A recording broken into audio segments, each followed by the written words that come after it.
You're listening to The Unsafe Bible with Pastor Ken Brown.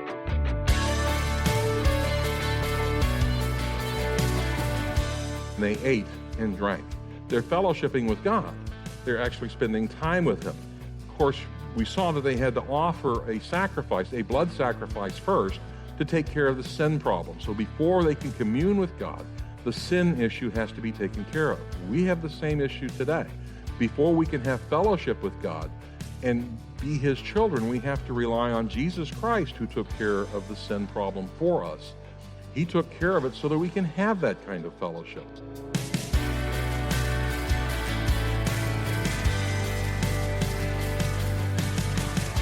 Have you ever fantasized about having a conversation with your Creator? We've all imagined who God is and what He's like at some point in our lives. However, because we're born sinners, we're ineligible to be in sight of God. But did you know there's a way to have fellowship with your Creator? Today, Pastor Ken explains how you can have a relationship with Father through Jesus, His Son. When Jesus died on the cross for you, He took all of your sin and made you worthy to be with your Heavenly Father. Well, let's join Pastor Ken in the book of Ezekiel, chapter 1, as he begins his message, The Throne and the Call of God. So we're in Ezekiel chapter 1. We haven't left that yet. We're still there. We're still talking about Ezekiel, and we're going to talk about two things that he deals with. One is the throne, and we talked about that where he's been in this foreign country for 4 years. He's entering the fifth year of being in this foreign country. He's over 1,000 miles from home. He's a prisoner, basically, in exile, living next to this canal that is south of Babylon with all the other people who are prisoners. Most of the folks are kind of sour about the fact that they're there. They are not really following the Lord. And Ezekiel is a guy who was trained to be a priest, and he's never going to be one. He's about to hit 30 years of age, and all of a sudden God shows up. Literally, the sky opens up, and out comes God and His throne. And also, we'll take a look at chapter 2, where we get the call of God, where Ezekiel actually is called by God.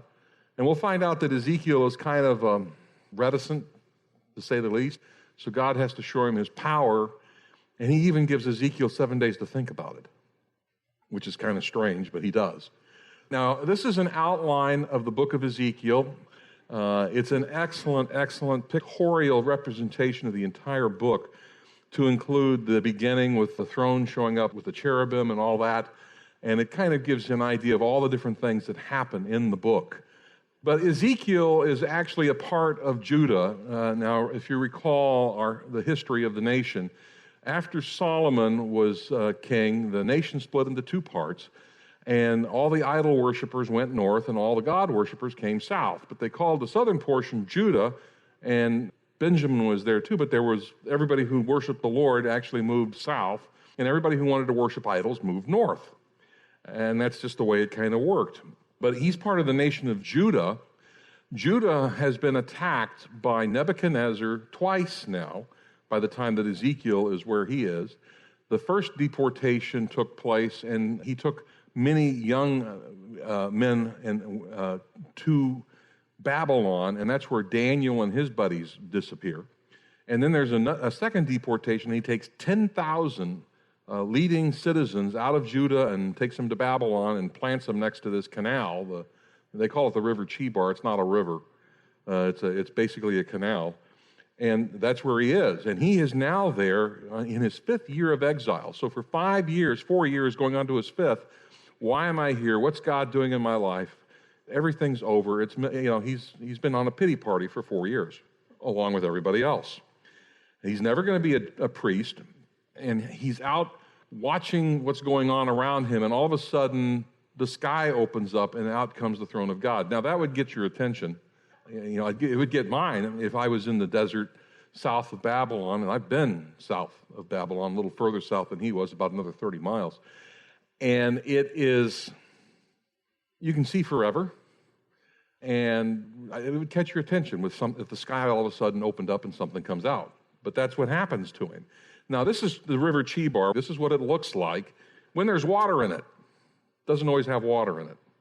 It looks like a lot of the streams and rivers that you see out in West Texas and in the U.S. West, where it says the Kern River, and you're looking for where's the water in the river, because there isn't any. They're dry most of the time. But that's kind of what that was too. I mean, and I don't know if that's his house right there underneath. It isn't. That's actually an old church, a Byzantine church. But that's kind of what it looked like, and just imagine 10,000 people living along that, which is where they are. Now, the throne room, which is being, and we talked about this, the throne that's being thrust down from heaven to him. Literally, when we see Abraham, God comes in and talks to him in the person of the pre-incarnate Christ, and he's communicating with someone who looks like a man. But to catch Ezekiel's attention, the throne room has just absolutely been thrust out of heaven into planet Earth, and it's still multidimensional. It's not three-dimensional, 3.5 actually. We also live in the dimension of time. We just can't go backwards in it. God is outside of time. He can go anywhere in time that he wants to be. He's in all places at all times, including all time at all times, which is hard to understand. But that's God. So this is the throne room. It exists in a multidimensional reality, and now it's been thrust out of this hole in the sky, and Ezekiel is trying to tell us what he's seeing. So he's trying to explain a multidimensional object of some kind, the throne room of God is what it is, using terms that were popular in 570 to 590 BC. Do you think he has a problem? I mean, we're going to find out later he's actually going to be transported because God can go anywhere in time, he's going to be transported to the 21st century. And he's going to try and explain things in Ezekiel 37 and 38 and 39, he's going to try and explain stuff to us that's happening in the 21st century using terms that he's used to in the 5th century before Christ came to the planet Earth. But this experience that he has is part of his inauguration as a prophet. So here he is being inaugurated as a prophet, and we pick up in chapter 1, verse 22. Now, over the heads of the living beings, now remember again, there are these cherubim who are there. Each one of them has 4 wings, remember, 4 faces, 4 wings. They don't turn, but they have a face facing each direction. They have a hand underneath each wing. And a cherubim is plural for what they are. They're cherubs. These are not fat flying babies. These are cherubs. And they are super angels. They are very powerful beings, and these are the ones that are actually protecting, and God doesn't need the protection. They're basically protecting others from God's throne. God doesn't need protection, but for us to approach the throne, we can't see God in our human flesh and live. Moses found that out. So they're there to protect Ezekiel more than anything else. So now over the heads of the living beings, there was something like an expanse, like the awesome gleam of crystal spread out over their heads. Under the expanse, their wings were stretched out straight, one toward the other. Each one also had 2 wings covering its body on the one side and on the other. I also heard the sound of their wings, like the sound of abundant waters as they went, like the voice of the Almighty, a sound of tumult, like the sound of an army camp. Whenever they stood still, they dropped their wings, and there came a voice from above the expanse that was over their heads. Whenever they stood still, they dropped their wings. Now, above the expanse that was over their heads, there was something resembling a throne, like lapis lazuli in appearance. And on that which resembled a throne, high up, was a figure with the appearance of a man. Then I noticed from the appearance of his loins and upward something like glowing metal that looked like fire all around within it. Remember when Christ was seen glorified on the Mount of Transfiguration, he was bright and very, very brilliant to look at. Well, this is the same situation. They're seeing God, the pre-incarnate Christ, in all of his glory prior to his coming to planet Earth as a man. High up was a figure with the appearance of a man, and I noticed from the appearance of his loins and upward something like glowing metal that looked like fire all around within it. And from the appearance of his loins and downward, I saw something like fire, and there was a radiance around him as the appearance of the rainbow in the clouds on a rainy day. So was the appearance of the surrounding radiance. Such was the appearance of the likeness of the glory of the Lord, and when I saw it, I fell on my face and heard a voice speaking. And an artist representation of that is actually on that first page. Off to the far left, you actually see a representation that was put together in 1917. That's when that was done. But what we have here is God's appearance upon the throne. And Ezekiel is seeing it in all of its glory. Unlike John, who is transported to the throne room, Ezekiel has the throne room come to him. That's pretty awesome when you stop and think about it. The heavens open and down comes the throne of God. There are times where I wish that God would do that, especially when I'm praying, Lord, what would you have me to do? What would you want me to do next? Where do you want me to go? What would you... I literally one time remember praying, do like Ezekiel, just open up the sky and show me. Didn't work that way. But we all like to kind of have that kind of guidance and direction. Ezekiel gets it. By the way, he wasn't looking for it. You have to remember that. There's no evidence that he was praying for direction, looking for guidance, looking for what God wanted him to do. God just shows up. And Ezekiel is kind of like, okay, I'm ready for whatever you have, Lord. We're going to see this throne room again in chapter 10 after he has some time to think about what God's about to tell him. But this is the throne room of God. And it's not the first time we've seen it depicted in the scriptures. We're going to talk about some of the other places that the throne room has already shown up. And there's a similarity in the appearance of it. And we've already talked about the cherubim in regards to that. They look like they're supporting the throne of God, but they drop their wings in the expanse, which is kind of like the sky. It's another term for that. The vault of heaven, they also called it. It doesn't move. It's still there. So they're not holding it up. It's just there. They're underneath it. Now, over the heads, again, it says, over the heads of the living beings, in verse 22, was something like an expanse, like an awesome gleam of crystal spread out over their heads. It looked like crystal, yet it was firm. John tells us it looked like water, but it was firm. It's clear, by the way, that the wings that touch each other are also supports, as are the wheels, or at least they look like that. Again, remember, this is a three-dimensional person, Ezekiel. It'd be like you and I trying to explain something that's 8 dimensions or 9 dimensions or 11 dimensions. We see in the scripture where Christ appears just suddenly in a room, and then all of a sudden he's gone. And my granddaughter thought that would be great once we go home to be with the Lord so she could walk through walls like Jesus. That's not what it is. Jesus is entering from the dimension that he is in into ours, and then he turns around and he leaves. We don't know what Adam and Eve were like prior to the flood. We just know that after the flood, they're like this. After the fall, they're like this. We don't know what they were like prior to the fall. Prior to the fall, they were like God, because it says they were made in his image. And if they were in his image, then that means they also had the dimensionality that God had, and they can operate in all these different dimensions just as he was able to operate in all the dimensions. But for me to explain something that's 4-dimensional or 5-dimensional, 10-dimensional, it's hard to do. I can't do it. There's an artist by the name of Picasso who drew a 4-dimensional picture in 3 dimensions, or actually in 2, because it's flat.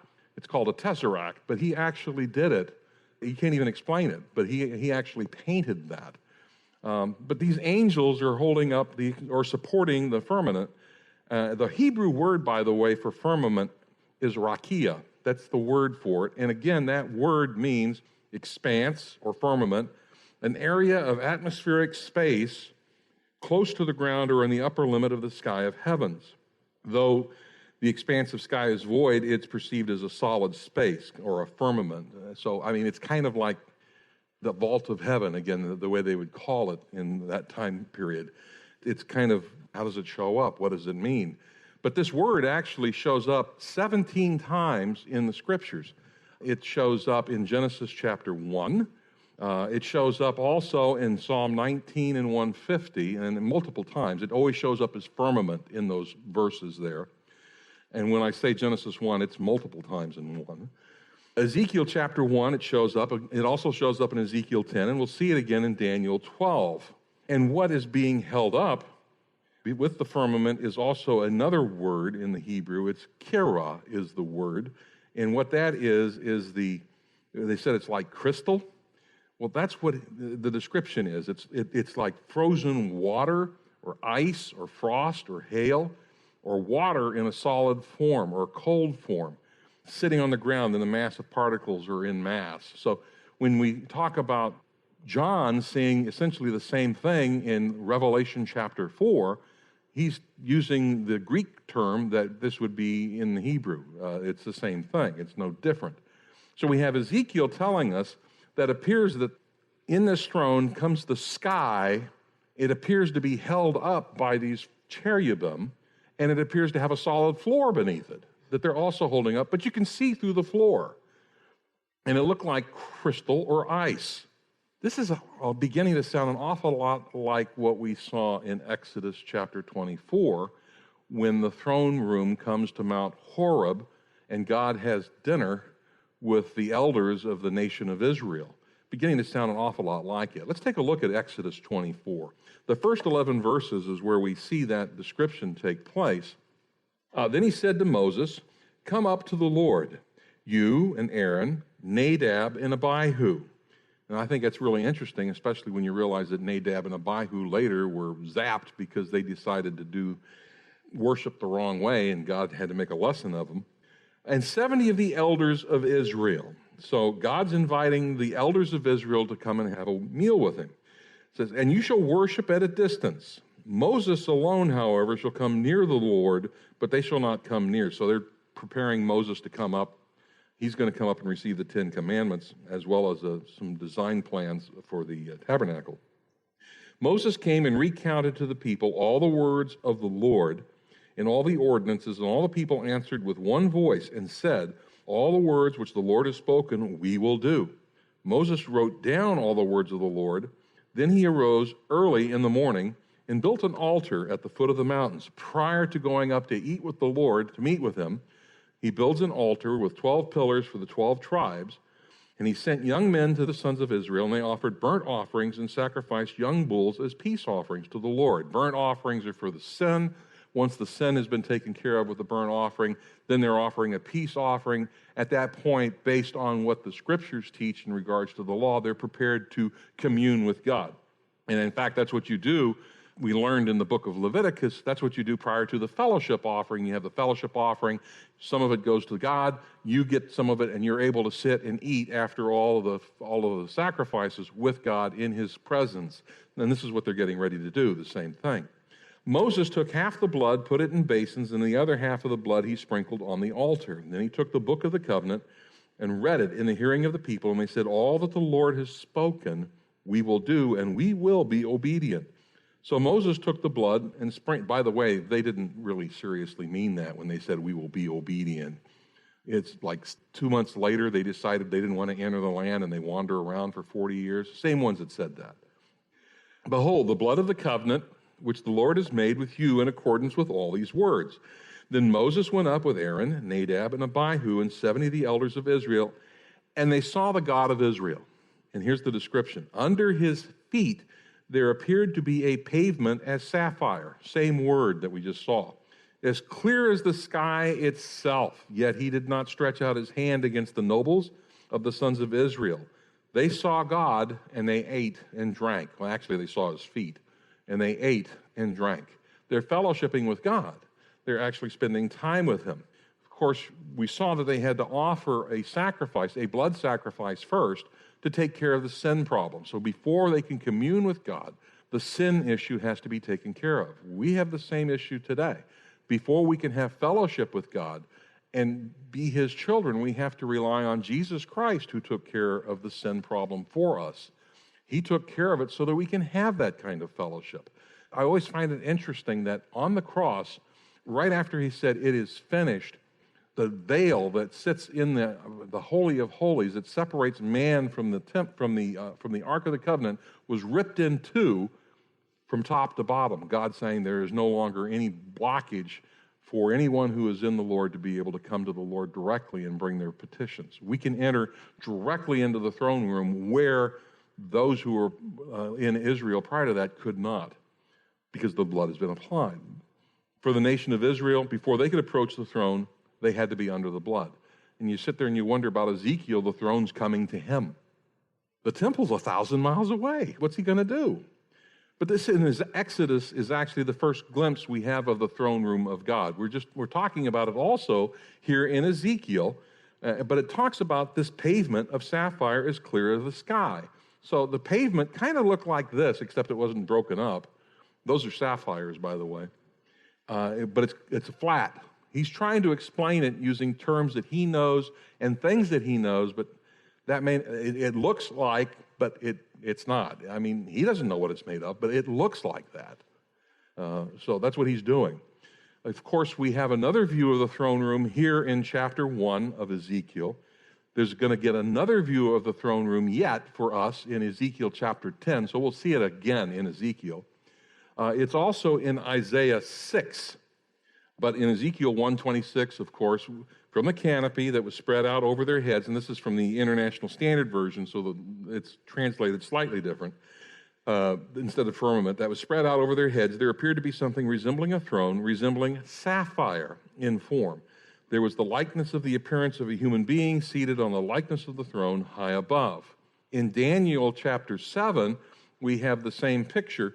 I kept looking until thrones were set up, and this is Daniel giving his vision in regards to the end of the age. And the Ancient of Days took his seat. His vesture was like white snow, and the hair of his head like pure wool. His throne was ablaze with flames. Its wheels were a burning fire. Again, there are these wheels being referenced again. And again, remember, this is Daniel, who grew up at the same time period as Ezekiel did, trying to explain to us what God's throne looks like. A river of fire was flowing and coming out from before him.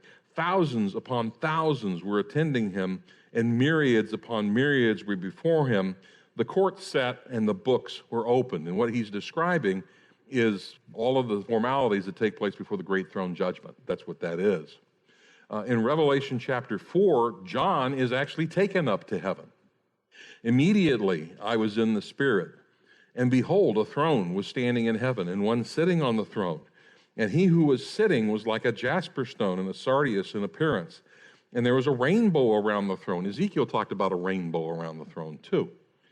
Like an emerald in appearance, and around the throne were 24 thrones, and upon the thrones I saw 24 elders sitting clothed in white garments and golden crowns on their head. Out from the throne come flashes of lightning and sounds and peals of thunder. And there were 7 lamps of fire burning before the throne. That's because he just got through writing 7 letters for the Lord to 7 churches, which are the 7 spirits of God. That also references that. And before the throne, there was something like a sea of glass. There you have that same floor. The folks in Exodus were looking up at it. Ezekiel's looking up at it. Daniel was looking at it.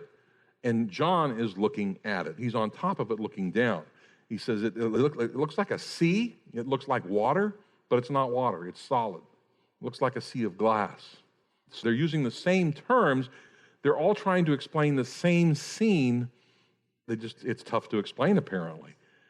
We're going to have an opportunity to see that as believers. And then let's see what our explanations are when, we can compare notes when we're there. It says, like crystal, and in the center and around the throne, 4 living creatures full of eyes in front and behind. This is clear. What we're seeing in Ezekiel, as well as in Exodus, as well as in Daniel, as well as in John, is God's throne room. It's the same throne room. There's no difference. It's just different people seeing it from different angles and trying to explain it based on what their worldview and mindset was at the time that they see it. And it's different for each.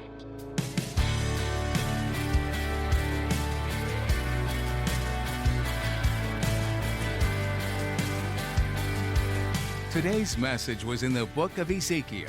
Pastor Ken continues his teaching from this major prophet here on the Unsafe Bible. Ezekiel provides many reminders of what it means to be a Christian. Even more impressive is how relevant his example is even today. Not only did he embody what would later be known as a disciple, but he spoke of the end times that would later be penned in the book of Revelation. He also embodies what we mean when we say the Unsafe Bible. The Jews were saved by faith and blessed with a paradise to live in.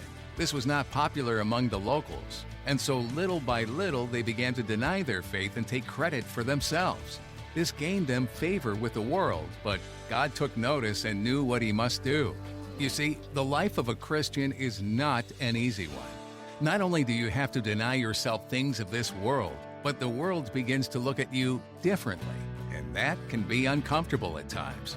We want to help you navigate what it means to be a Christian today and to walk in lockstep with God.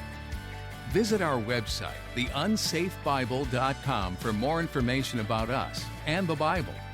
You can connect with us by filling out the Connect form right on the main page. You'll find directions to our campus on the About tab under Contact Us. There's also a link to our email address where you can ask questions or leave a prayer request. We can't wait to hear from you and start a conversation. But for now, we're out of time. Be sure to come back for more from Pastor Ken on the Unsafe Bible.